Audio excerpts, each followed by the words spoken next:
how much influence does God have in our lives? Does He influence everything or only a portion? God is there when I pray, when I am in Mass, He will influence me. Pero pagdating sa negosyo, pagdating sa politika, sa pipiliin ko pagboto sa aking kandidato, wala ang Diyos. No? O sa mga ibang desisyon ko, hindi kasama ang Diyos.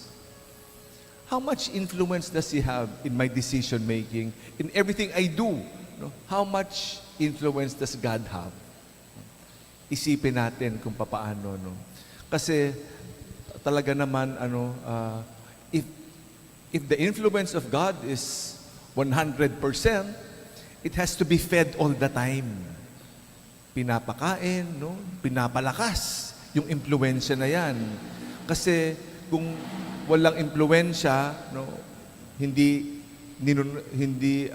inaalagaan, hindi dinidiligan, unti-unti mawawala yung impluensya. May influence for you, no? Somebody I love, no?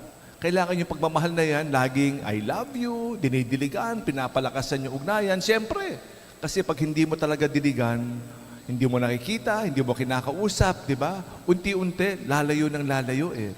The influence becomes less and less. That is why it is very, very important as we continue the bread of life. If God is number one, no, then truly we have to feed it with bread all the time. Hindi minsan-minsan lang. Pag minsan-minsan natin pinapakain yung ating kaluluwa, yung pinag-usapan natin kahapon eh.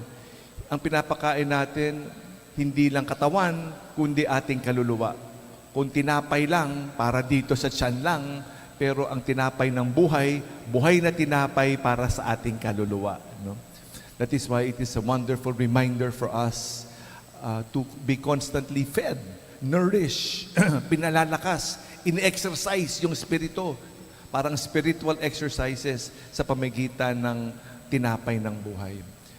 This is real food that will bring us eternal life. No? As the paraphrase gospel for today, it is truly the bread of life, Christ Himself. No?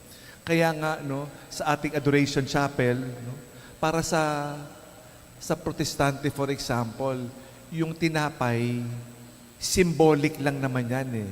Hindi yung katawan ni Kristo. Pero sa atin, di ba? It is the real presence of Christ. Kaya ang sinasamba natin sa Adoration Chapel, hindi tinapay, kung hindi ang Diyos mismo, hindi ba? It is Christ Himself, His glorious, magnificent presence in the Eucharist. That is why the church is never empty because of Christ's presence here. Imagine how beautiful the presence of Christ is. Let us accompany Christ in the Blessed Sacrament, in Adoration Chapel, and make that influence glow all the time. At huwag natin hayaan lumamig yung ugnayan natin sa tinapay ng buhay. Patuloy tayo nagpapasalamat sa Panginoon Diyos. No? Pinag-uusapan natin the past few days, no? This non-stop hanggang bukas, yung tinapay ng buhay, no? Yung walang katapusan, no? Usapan tungkol sa tinapay ng buhay sapagkat kailangan pag-usapan. It is central to our faith, central to our beliefs.